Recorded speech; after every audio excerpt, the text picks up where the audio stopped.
Hello dear students. तो अगर आपके पास एक अच्छा खासा हैवी डेटा है और उसमें एन ए वैल्यूज़ आ रहे हैं, N A means not applicable, तो आप चाहते हैं कि ये एन ए वैल्यूज़ आप रिप्लेस करें वो लास्ट अवेलेबल ऑब्जर्वेशन के साथ। तो ये आप कैसे करेंगे? तो सबसे पहले आपने अपना पूरा डेटा सेलेक्ट करना है कंट्रोल ए से, फिर आपने कंट्रोल एफ क्लिक करना है और यहाँ पे आके रिप्लेस क्लिक करना है और एन ए को आपने एम्प्टी सेल्स, मतलब यहाँ पे आपने कुछ नहीं लिखना है, इसके साथ आपने सबको रिप्लेस कर देना है। जब आप रिप्लेस आल दबाएंगे तो ये आप चेक करें, यहाँ पे जितने भी एनएस है वो अभी आपको ब्लैंक सेल्स नजर आएंगे, जैसे ये। अब ब्लैंक सेल्स तो आ गए हैं। अब हमने ये सीखना है कि ब्लैंक सेल्स में हर एक ब्लैंक सेल्स में आपने प्रीवियस वैल्यूज पुट करनी है। जैसे ये वाली ब्लैंक सेल है एबट लेबोरेटरीज की।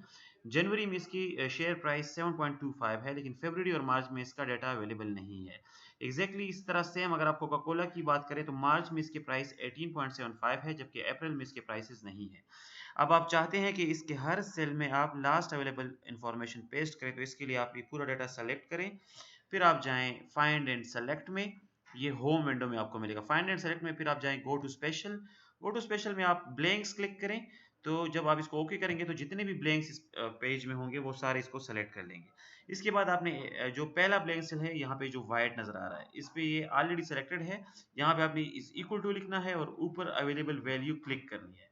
अब आपने एंटर नहीं दबाना बल्कि कंट्रोल प्लस एंटर दबाना है, तो ये सारे सेल्स में लास्ट अवेलेबल इंफॉर्मेशन को पेस्ट कर देगा। Here we go.